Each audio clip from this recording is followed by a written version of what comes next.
Kita akan bersama-sama merenungkan firman Tuhan. Tema firman Tuhan yang akan saya bawakan pada ibadah minggu ini saat ini dengan tema penyertaan Tuhan dalam hidup orang percaya.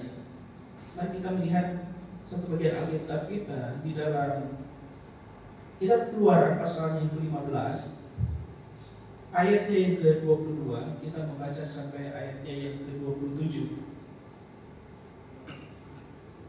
Dikatakan demikian, Musa menyuruh orang Israel berangkat dari laut ke Berau, lalu mereka pergi ke padang gurun Sur. 3 hari lamanya mereka berjalan di padang gurun itu dengan tidak mendapat air. Sampailah mereka ke Mara, tetapi mereka tidak dapat meminum air yang di Mara itu karena pahit rasanya. Itulah sebabnya dinamai orang tempat itu Mara. Lalu bersungut-sungutlah bangsa itu kepada Musa. Maka kata mereka, apakah yang akan kami minum?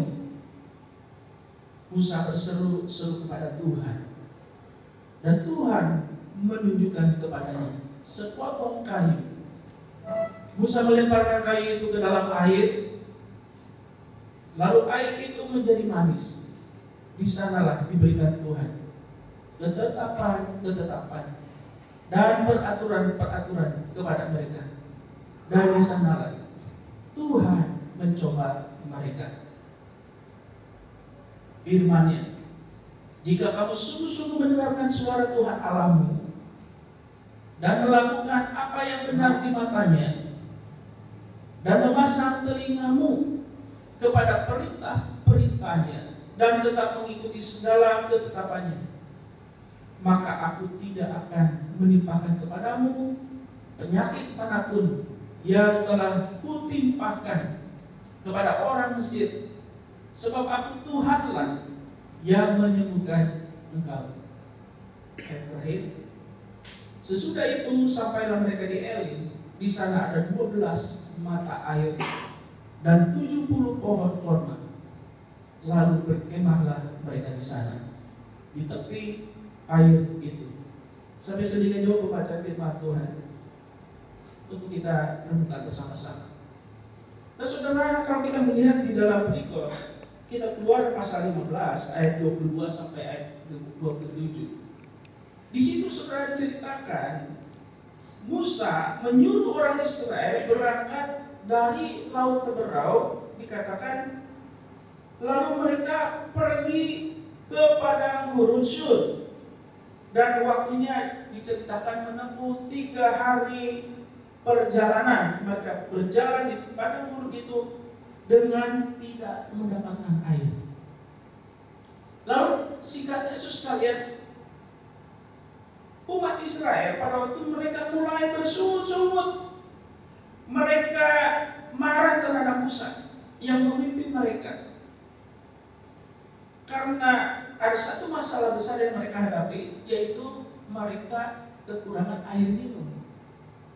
Nah saudara sekalian, ketika mereka sampai di Mara, mereka tidak dapat meminum air yang ada di sana, sebab dikatakan air itu pahit sekali, tidak bisa diminum. Mereka mulai berontak, mulai bertanya, di mana Tuhan? Nah saudara, padahal kalau kita melihat bangsa Israel baru selesai mereka melewati laut Berau. Ketika mereka dikejar oleh pasukan tentara Fir'aun, Tuhan menyertai sepanjang perjalanan mereka. Mereka berjalan kaki, membawa istri, anak-anak, membawa perbekalan, membawa binatang bawaan mereka. Dan pasukan Fir'aun mengejar dengan pasukan kuda, tetapi mereka tidak pernah tersusul oleh pasukan Fir'aun itu. Pasukan Fir'aun itu tidak pernah bisa sampai ke mereka. Karena kenapa? Karena setiap mereka berjalan di padang gurun itu, pada siang hari, panas terik matahari, Tuhan memberikan tiang awan, sehingga pasukan tentara Fir'aun beristirahat. Mereka tetap masih bisa berjalan di tengah-tengahnya panasnya padang gurun itu. Waktu malam hari, Di tengah-tengah gelap gulita di padang gurun itu, Tuhan memberikan tiang api sehingga mereka tetap terus berjalan. Itu sebabnya kenapa bangsa Israel waktu mereka berjalan kaki, mereka tidak terkejar oleh pasukan Firaun yang menggunakan kereta berkuda. Saudara, secara logika, bagaimana mungkin orang berjalan kaki membawa istri anak-anak, membawa bekal, tidak sampai terkejar dengan kendaraan berkuda? Sama saja kita jalan kaki dikejar pakai motor, tidak mungkin orang yang berjalan kaki itu nggak terkejar. Kereta berkuda itu sama zaman dulu itu seperti dengan kendaraan mobil. Nah, sekalian, hal yang tidak masuk akal itu yang Tuhan lakukan, Tuhan kerjakan, Tuhan menyertai umat Israel. Bahkan ketika mereka tiba di Laut Teberau, merupakan jalan buntu, mereka sudah diliputi oleh ketakutan. Di belakang pasukan Firaun terus berjalan mengejar mereka, dan mereka tidak bisa menyeberang. Tuhan melakukan mujizat melalui Musa. Ketika air Teberau itu dipukul dan air Laut Teberau itu terbelah menjadi dua, mereka bisa menyeberang. Mereka melihat mujizat kuasa Tuhan luar biasa yang belum pernah mereka saksikan sepanjang hidup mereka. Dan ketika mereka tiba menyeberang dan pasukan Firaun mengikuti mereka, ketika di tengah Laut Teberau itu Tuhan membinasakan seluruh pasukan Firaun. Nah, saudara, belum lama mereka menyaksikan peristiwa bagaimana penyertaan kuasa Tuhan luar biasa. Baru mereka berjalan 3 hari melewati padang gurun, mereka sudah mulai bersungut-sungut ketika menghadapi masalah kekurangan air minum, karena air di Mara itu pahit, tidak bisa mereka minum.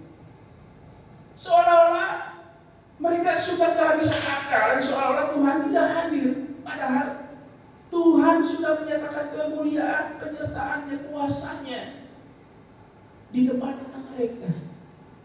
Nah, saudara, ini yang sering terjadi di dalam kehidupan anak Tuhan, dalam kehidupan orang-orang percaya. Nah, saudara, dalam hidup kita berapa banyak kalau kita hitung-hitung penyertaan Tuhan, pimpinan Tuhan, berkat-berkat Tuhan. Berapa kali Tuhan sudah lakukan dalam hidup kita. Tetapi seringkali sekalian, ketika kita menghadapi masalah dalam hidup kita, kita mudah melupakan kebaikan-kebaikan Tuhan itu. Penyertaan Tuhan, kuasa Tuhan, mujizat Tuhan yang pernah Tuhan lakukan dalam hidup kita, dan berkali-kali Tuhan nyatakan dalam hidup kita. Saudara, di sini siapa yang selama bertahun-tahun menjadi orang Kristen sampai saat ini, saudara belum merasakan yang namanya mujizat Tuhan, penyertaan Tuhan nyata dalam hidup saudara? Ada nggak yang belum pernah mengalami sama sekali? Kalau saudara belum pernah mengalami sama sekali, saudara introspeksi diri. Apakah hubungan pribadi kita dengan Tuhan itu, kita memiliki hubungan yang harmonis? Apakah kita sungguh-sungguh sudah memiliki panggilan Tuhan di dalam hidup kita? Apakah kita sudah sungguh-sungguh hidup di dalam pertobatan? Kita sudah sungguh-sungguh memiliki iman percaya kepada Tuhan? Kalau saudara yakin Tuhan sudah memberikan panggilan yang jelas dalam hidup saudara, Tuhan yang menanamkan benih iman di dalam diri kita, dan kita sungguh-sungguh yakin Tuhan yang menjamin keselamatan hidup kita, Tuhan yang memanggil hidup kita, bukan manusia. Saudara akan melihat satu perjumpaan pengalaman pribadi dengan Tuhan, bukan kata orang, tapi saudara secara pribadi akan mengalami sendiri. Itu sebabnya Saulus waktu dipanggil Tuhan mengalami perjumpaan pribadi dengan Tuhan. Waktu dalam perjalanan ke Damsyik itu menganiaya jemaat, Yesus menampakkan diri, lalu berjumpa dengan Kristus. Dengan segala kemuliaan dia tersungkur. Dan waktu itu di dalam anugerah Tuhan, Saulus tidak mati ketika bertemu muka dengan Kristus dengan kemuliaannya. Saudara, Saulus baru yakin siapa Yesus itu. Dia baru yakin siapa Kristus itu yang disalibkan ini. Dan sekarang dia menerima panggilan yang jelas. Tuhan sendiri yang memberikan panggilan itu. Dia mengalami perjumpaan secara pribadi yang jelas dengan Tuhan. Maka Paulus tidak peduli dengan murid-murid Yesus yang lain. Dia tidak peduli dengan rasul-rasul yang lain yang sudah menerima jabatan sebagai rasul. Karena bukan jabatan yang manusia berikan. Jabatan yang diterima oleh Paulus, panggilannya sebagai seorang rasul, bukan majelis, bukan diaken, bukan penatua yang menetapkan, tetapi Kristus sendiri yang sudah menyatakan dirinya. Dia menerima panggilan dari Tuhan sebagai rasul yang diutus untuk memberitakan Injil. Keyakinan inilah yang membuat Paulus di dalam mengalami segala pergumulan di dalam pelayanan. Dia berkali-kali melihat Tuhan jelas berbicara, baik melalui mimpi, baik melalui pengalaman secara pribadi. Tuhan berbicara di dalam hati dan pikiran, di dalam jiwanya. Dan dia melihat tuntunan, kemuliaan kuasa Tuhan pemeliharaan itu jelas. Saudara, kita melihat bangsa Israel aneh sekali. Mereka berkali-kali menyaksikan bagaimana kuasa penyertaan Tuhan luar biasa. Tuhan nyatakan di depan mereka. Tetapi mereka masih meragukan kuasa Tuhan dalam hidupnya. Seringkali dalam hidup kita seringkali mempertanyakan Tuhan. Padahal Tuhan sudah berkali-kali menyatakan berkat, pertolongan, kuasa, kemuliaan, menunjukkan penyertaannya dalam hidup kita. Waktu kita menghadapi satu jalanan terjal, masalah pergumulan dalam hidup kita seolah itu buntu, begitu kusutnya masalah hidup kita. Dan hal itu membuat kita pahit, seperti bangsa Israel meminum air pahit di mata. Ketika begitu pahitnya keadaan hidup kita, pergumulan hidup kita, seringkali kita mulai meragukan kuasa Tuhan, pemeliharaan Tuhan dalam hidup kita. Bangsa Israel bersungut-sungut kepada Musa, bertanya-tanya tentang pemeliharaan Tuhan. Dan waktu mereka merontak kembali kepada Musa, dikatakan sekali pada waktu itu Musa datang menghadap Tuhan, lalu berseru kepada Tuhan.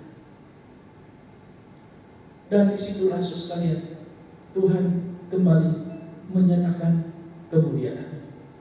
Saudara, penyertaan Tuhan di dalam hidup kita, yang pertama, itu bukan berarti kita bebas dari masalah hidup kita.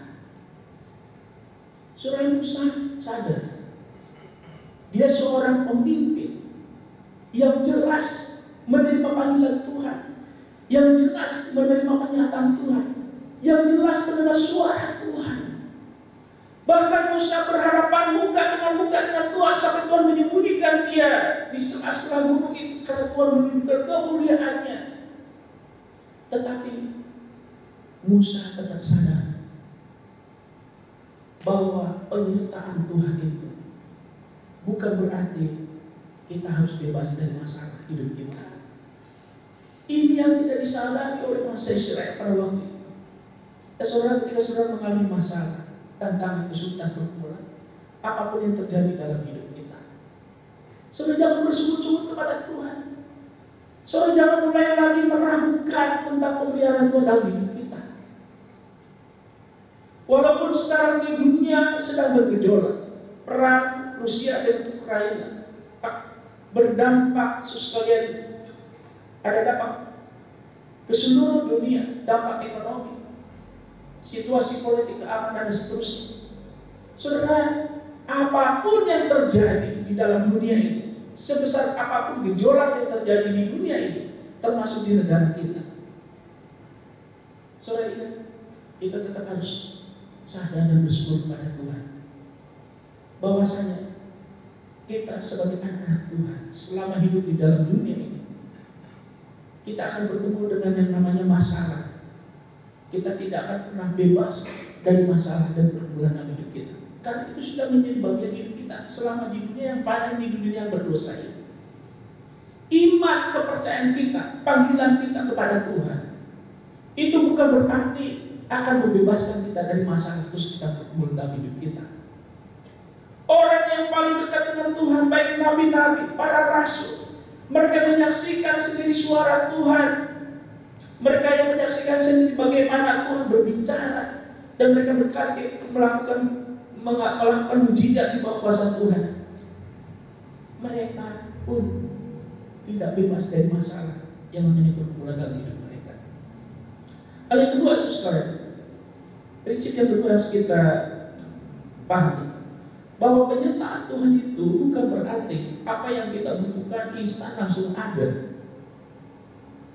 Bangsa Israel maunya selama perjalanan itu Tuhan mau sediakan semua.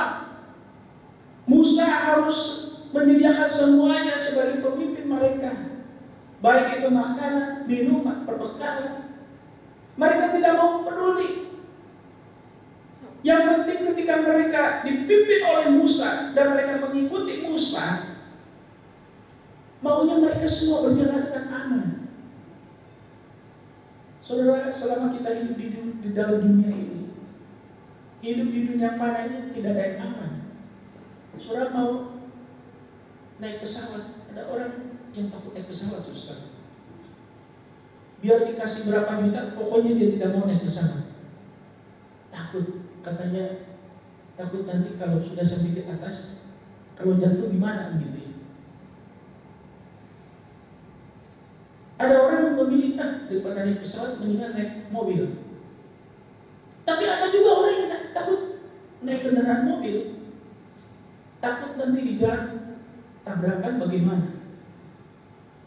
Akhirnya milih naik motor. Tapi ada juga orang yang takut naik motor.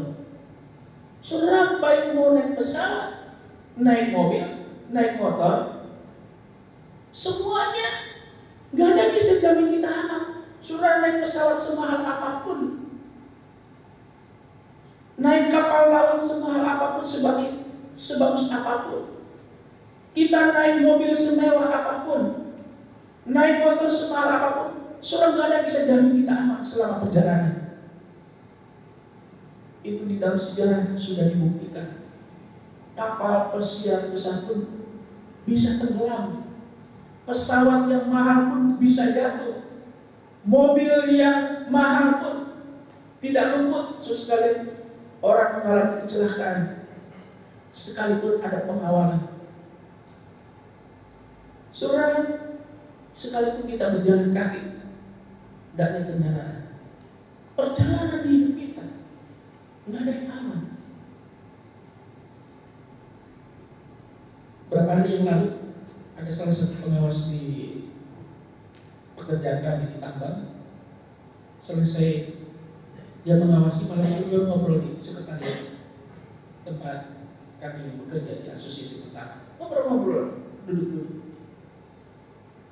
Tiba-tiba dia pegang dadanya. Yang sakit di dada saya.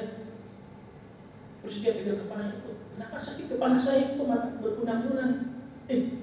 Lalu langsung ada batu kerikil. Kasih minum air panas, teh manis, apa. Tetap dia rasa sakit. Kok mata jadi gelap ya? Wah, kita melihat ada yang aneh. Lalu akhirnya saya tugaskan anggota saya, cepat bawa ke rumah sakit, bawa mobil. Di perjalanan meninggal. Suruh lagi asik-asik duduk ngobrol. Jangankan naik kendaraan atau jalan kaki, lagi duduk asik-asik ngobrol, orang bisa tiba-tiba meninggal tanpa terduga, kemungkinan ada serangan jantung. Seorang hidup di dalam dunia ini sudah nggak ada yang aman. Itulah sebabnya saudara, kita harus sadar sekalian bahwa kita yakin penyertaan Tuhan itu tidak membuat saudara kita bebas dari masalah dalam hidup kita. Saudara, ketika kita mengalami pergumulan dalam hidup kita, saudara jangan berharap kita minta supaya Tuhan hari ini juga ada. Tuhan segera tolong sediakan apa yang kita butuhkan. Seperti bangsa Israel bersungut-sungut kepada Musa. Enggak ada yang instan. Karena penyertaan Tuhan itu bukan berarti apa yang kita butuhkan kepada Tuhan itu instan, langsung Tuhan jawab. Kita langsung mendapatkannya. Saudara, segala sesuatu yang instan, kebanyakan itu hasilnya kurang bagus. Saudara, di sini sekarang di supermarket, ya banyak makan makanan instan. Saudara mau makan bubur, gak usah saudara repot-repot masak mulai dari nol, mulai dari beras dan sebagainya, atau beli jauh-jauh. Ada bubur yang instan, tinggal sobek bungkusannya, langsung kasih air panas, langsung jadi, tinggal makan. Minum susu instan. Banyak makanan-makanan kemasan, minuman kemasan itu instan. Tetapi saudara tahu, sesuatu yang instan itu pasti banyak kandungan bahan kimia pengawetnya. Nah, saudara, sesuatu yang instan itu biasanya kurang bagus bagi hidup kita. Banyak orang yang ingin sukses secara instan, tapi ujung-ujungnya akhirnya mengalami masalah di dalam usaha. Nah, saudara, dalam hidup kita, Tuhan memimpin hidup kita, Tuhan menyertai kita. Tuhan tidak menghendaki memberikan satu pertolongan yang instan di dalam hidup kita. Itu sebabnya sudah di dalam kehidupan kita harus sadar bahwa penyertaan Tuhan itu bukan berarti apa yang kita butuhkan instan langsung ada. Mereka berjalan 3 hari perjalanan melewati padang gurun itu. Mereka kekurangan air minum, tetapi Tuhan tidak langsung menyediakan. Mereka harus bergumul di tengah-tengah padang gurun itu. Dan bukan berarti sekali Tuhan tidak mampu memberikan solusi jawaban atas pergumulan mereka. Kemudian saudara, yang ketiga, penyertaan Tuhan bukan berarti harus sejalan dengan pikiran kita. Saudara, mungkin pikiran bangsa Israel maunya ketika Tuhan memimpin mereka melalui Musa menjadi pemimpinnya, di perjalanan itu Tuhan selalu menyediakan air minum. Ketika mereka membutuhkan, Tuhan langsung memberikan air, entah itu lewat air hujan atau bagaimana. Musa langsung melakukan mujizat. Tetapi sekalian, kita melihat bahwa penyertaan Tuhan bukan berarti harus sejalan dengan pikiran kita. Kadang-kadang saudara, Tuhan memberikan jawaban kepada kita atas masalah pergumulan hidup kita. Itu berlawanan dengan apa yang kita pikirkan. Karena waktunya Tuhan berbeda dengan waktunya kita. Kita maunya instan, hari ini juga Tuhan jawab. Tetapi Tuhan memiliki waktu, memiliki rencana yang lain. Karena waktunya Tuhan berbeda dengan waktunya kita. Kita maunya Tuhan menjawab sesuai dengan apa yang kita butuhkan, sesuai dengan kemauan kita. Tetapi pikiran Tuhan tidak sejalan dengan pikiran kita. Tuhan menyediakan sesuatu yang berbeda dengan apa yang kita hendaki. Karena kenapa sekalian, Tuhan tahu memberikan apa yang terbaik dalam hidup kita. Seringkali sekalian, apa yang kita pikirkan tidak sama dengan apa yang dipikirkan oleh Tuhan. Tetapi justru walaupun itu berbeda, apa yang dipikirkan oleh Tuhan, apa yang Tuhan sediakan bagi orang percaya, itu yang terbaik dalam hidup kita. Kalau Tuhan utus ke sana, ke satu daerah, walaupun kelihatan itu tidak nyaman, tidak ada harapan apa-apa, justru itu yang terbaik yang Tuhan tetapkan. Tetapi kalau kita mencari ke tempat yang lain, kita tidak tunduk kepada pimpinan Tuhan, ke satu tempat yang kelihatannya mewah, yang kelihatannya prospeknya bagus, tetapi itu bukan berarti tempat yang aman bagi hidup kita. Karena kehendak Tuhan bukan ke sana. Kehendak Tuhan kita di tempat yang Tuhan tujukan, berlawanan dengan pikiran kita. Saya waktu bergumul ke Gorontalo, itu tidak mudah. Antara mengambil pilihan untuk saya melayani Jakarta, tetap pelayanan ke kota yang terdekat ke Bandung, atau ke kota yang lain lebih di Jawa.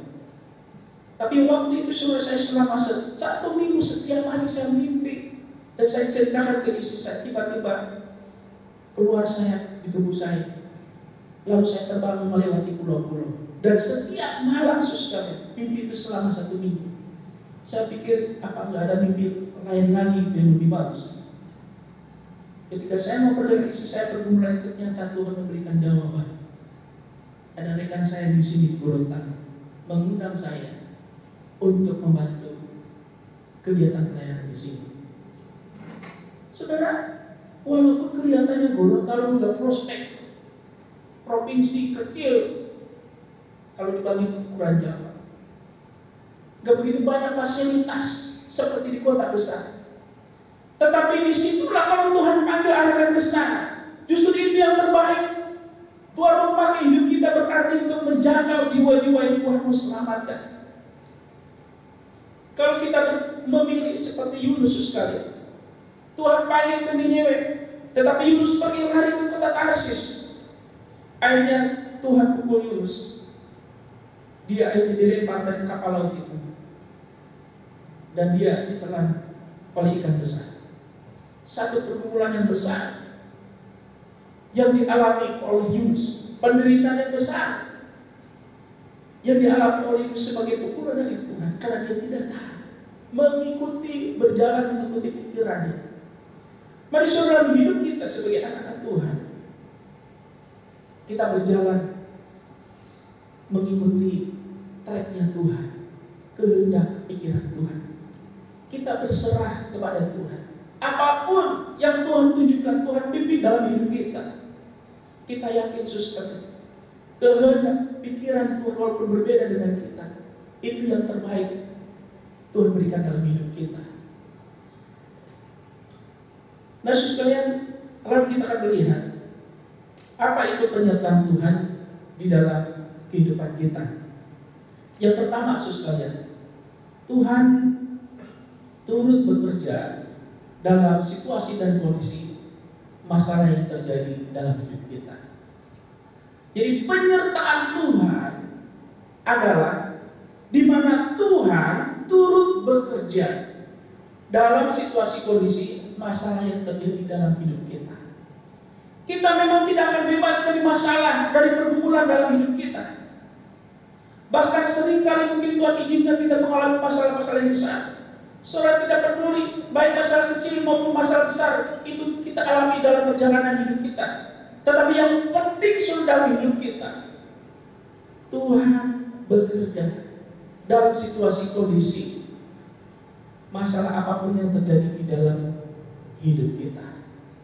Saudara, kita melihat di dalam Keluaran pasal 15 ayatnya yang ke-25 dikatakan demikian. Musa berseru-seru kepada Tuhan, dan Tuhan menunjukkan kepadanya sepotong kayu. Musa melemparkan kayu itu ke dalam air, lalu air itu menjadi manis. Di sanalah diberikan Tuhan ketetapan-ketetapan dan peraturan kepada mereka, dan di sanalah Tuhan mencobai mereka. Nah, saudara, di situ di dalam ayat yang ke-25 dikatakan, ketika bangsa Israel bersungut-sungut kepada Musa karena mereka tidak bisa minum karena air di situ pahit, tidak bisa diminum oleh mereka. Lalu Musa berseru-seru kepada Tuhan, dan di dalam ayat yang ke-25 dikatakan Tuhan menunjukkan kepada Musa, menunjukkan solusi apa yang harus dilakukan oleh Musa untuk memenuhi kebutuhan umat Israel itu. Soal di dalam kehidupan kita, sekalian, Tuhan tahu apa yang akan terjadi dalam hidup kita. Situasi kondisi apa yang akan terjadi di dalam hidup kita, karena Tuhan berdaulat. Dia yang tahu masa depan hidup kita. Dia memahami perjalanan hidup kita. Dia tahu pikiran dan langkah-langkah kita. Tuhan tahu apa yang akan terjadi di dalam hidup kita, dan Tuhan tidak pernah kewalahan. Dia tahu solusinya. Selama Tuhan bekerja di dalam segala situasi kondisi pergumulan hidup kita, saudara, Tuhan punya cara untuk menunjukkan pemeliharaannya di dalam hidup kita. Itu sebabnya Yesus kan tidak menunjukkan kemuliaannya, penyertaan kepada bangsa Israel, bukan kepada Musa. Di situ dikatakan di dalam ayat yang 25, Musa ditujukan oleh Tuhan untuk mengambil sepotong kayu, untuk melemparkan sepotong kayu itu ke dalam air di mana air yang pahit itu, sehingga air itu bisa diminum. Nah, saudara, dalam hidup kita, kalaupun dalam hidup kita kelihatannya tidak ada masalah, tapi sekalian, kalau Tuhan tidak turut bekerja dalam hidup kita tidak ada arti apa-apa sekalian. Lebih baik kita melewati situasi kondisi yang terjal, ada masalah besar dalam hidup kita, tapi Tuhan ada di situ, di dalam hidup kita. Tuhan hadir menyertai kita. Daripada saudara berjalan ke hidup, dalam melewati kehidupan seolah-olah jalan itu lurus, saudara tidak ada masalah. Tapi kalau di situ tidak ada Tuhan hadir dalam hidup saudara, suatu saat saudara berakhir di jalanan yang menghancurkan setiap sisi kehidupan kita. Kita akan menyesal di akhir kemudian.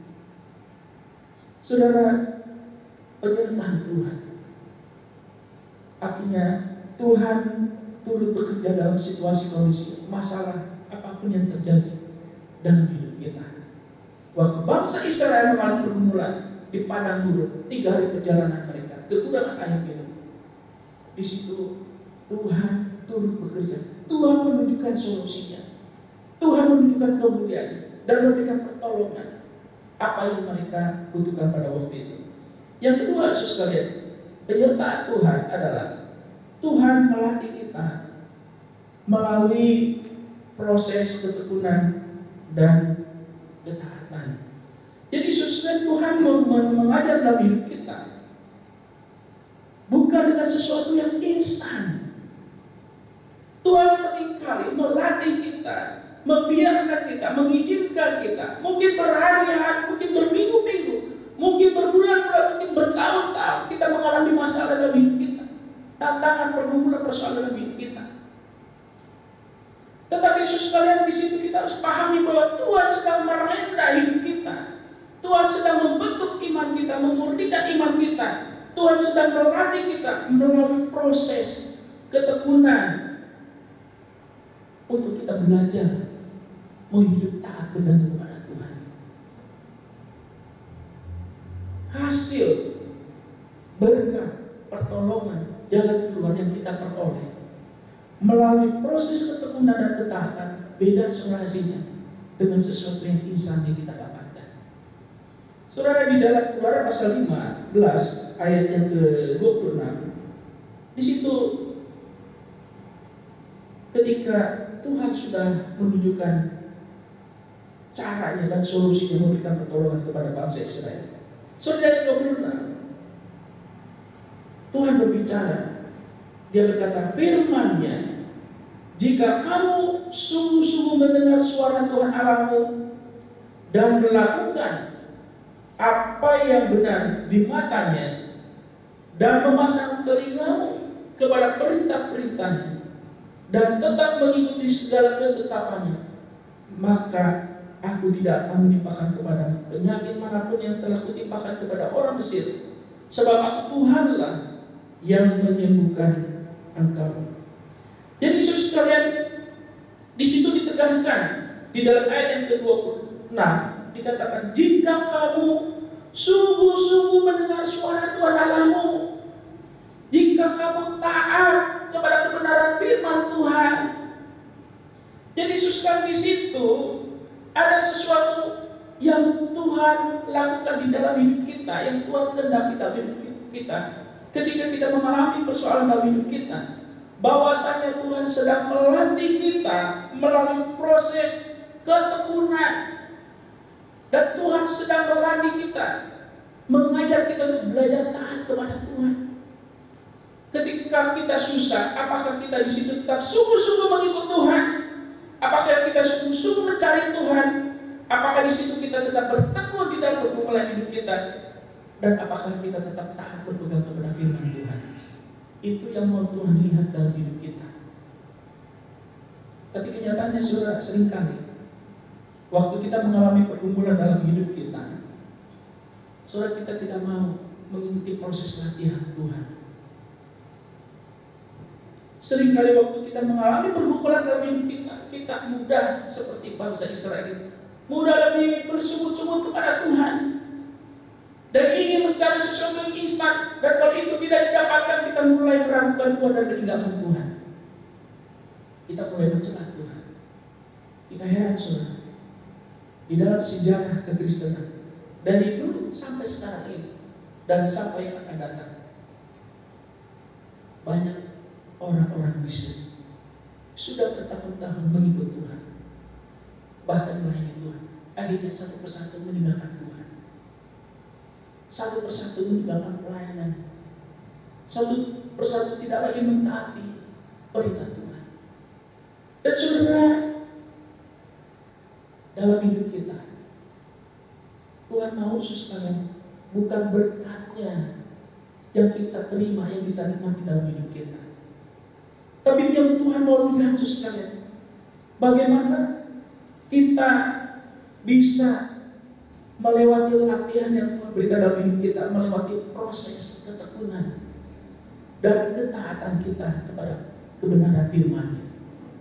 Itu yang Tuhan mau lihat dalam hidup kita, supaya kita memiliki iman yang murni di dalam hidup Tuhan. Bukan karena hasilnya, tetapi prosesnya itu yang penting dalam perjalanan hidup kita bersama dengan Tuhan di dalam menghadapi situasi kondisi masalah dalam hidup kita. Saudara, yang ketiga, penyertaan Tuhan adalah Tuhan menyediakan berkat yang terbaik bagi umatnya yang taat dan setia. Saudara, kadang-kadang ada banyak orang-orang Kristen ingin berkat kepada Tuhan, menuntut terus kepada Tuhan, bersungut-sungut terus kepada Tuhan. Tapi kita tidak sungguh-sungguh mau hidup taat setia kepada Tuhan. Penyertaan Tuhan itu susah, Tuhan menjadikan berkat yang terbaik kepada kita, yaitu kita yang mau hidup taat, yang mau hidup setia kepada Tuhan. Maka saudara, harus kita melihat di dalam Keluaran pasal 15 ayat yang ke-27, dikatakan sesudah itu sampailah mereka di Elim.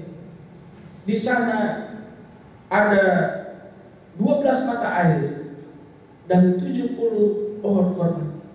Lalu berkemahlah mereka di sana di tepi air itu.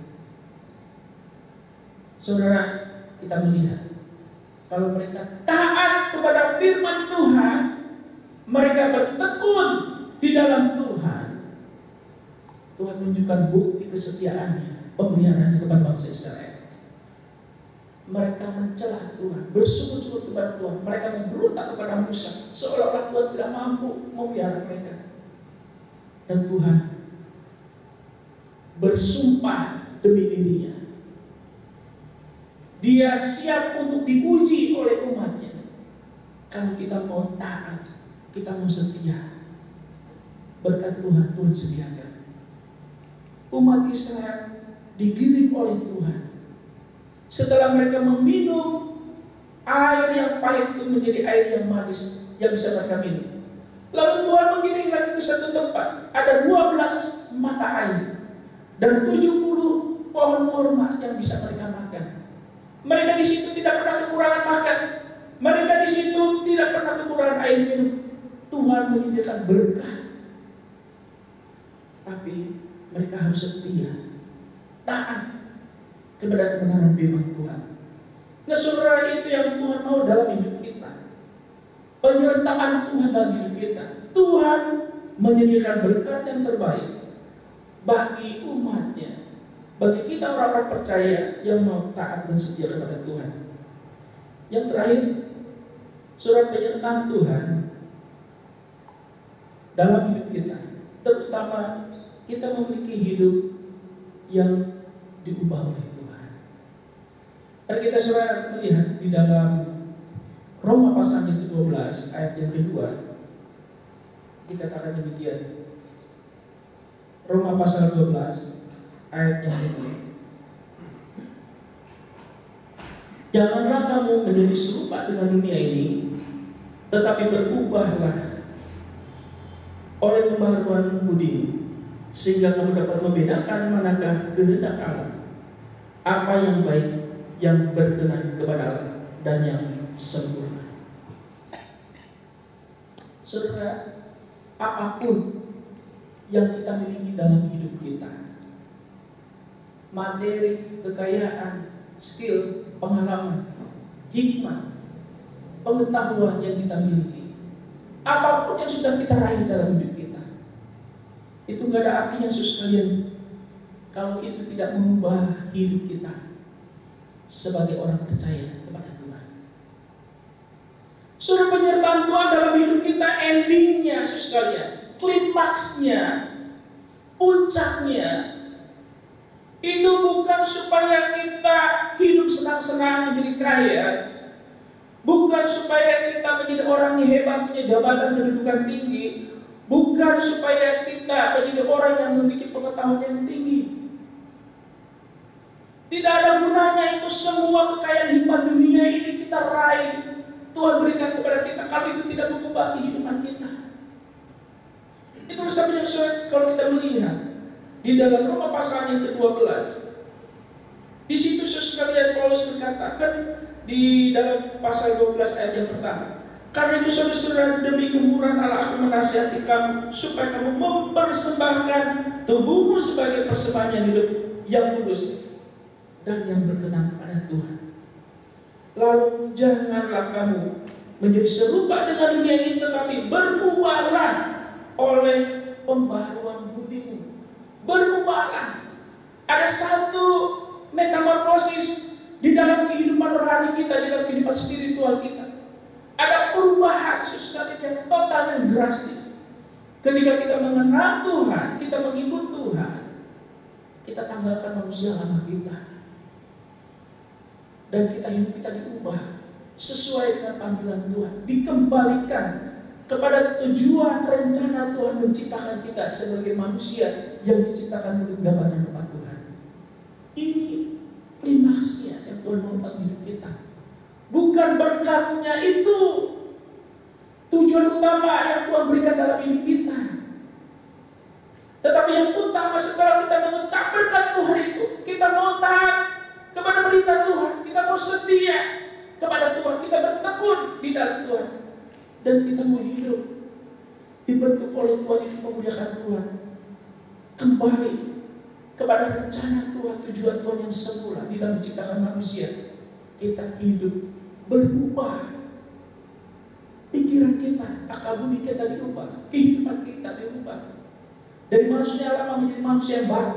Kita dikembalikan kepada kehidupan seperti maksud tujuan ciptaan Allah yang semula, yaitu menjadi gambar dan rupa Tuhan yang hidup memuliakan Tuhan.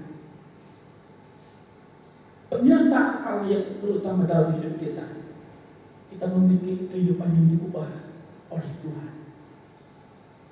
Tidak apa-apa saudara sampai saat ini belum memiliki kedudukan yang tinggi.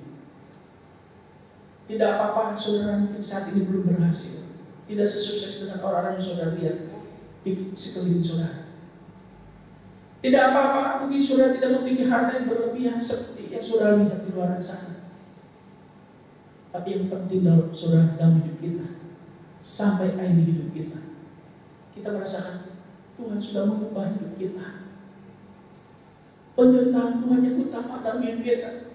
Tuhan sudah mengubah hidup kita sebagai orang yang berdosa, yang jauh dari Tuhan, yang tadinya hidup egois, yang tadinya hidup gelap di dalam dosa, yang tadinya hidup jahat, yang tadinya tidak mengenal Tuhan. Sekarang waktu Tuhan menanamkan iman dalam hidup kita, Tuhan memanggil hidup kita, kita sudah mengenal Tuhan.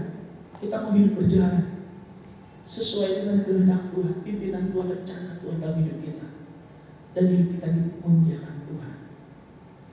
Maka ketika saudara diberkati Tuhan, saudara berhasil dalam pekerjaan saudara, di dalam usaha saudara, saudara ingat itu. Bukan itu tujuan utama penyertaan Tuhan dalam hidup kita. Tuhan mau melalui berkat, keberhasilan yang sudah kita raih, jabatan kedudukan yang sudah kita raih dalam hidup kita, itu membuat kita semakin memuliakan Tuhan. Kita semakin berbuat, kita semakin diberkati bagi orang lain, menjadi berkat bagi banyak orang. Itulah kehidupan orang yang diciptakan gambar dan rupa Tuhan. Biarlah firman ini menjadi satu intervensi, menjadi pelajaran di dalam kehidupan kita semua.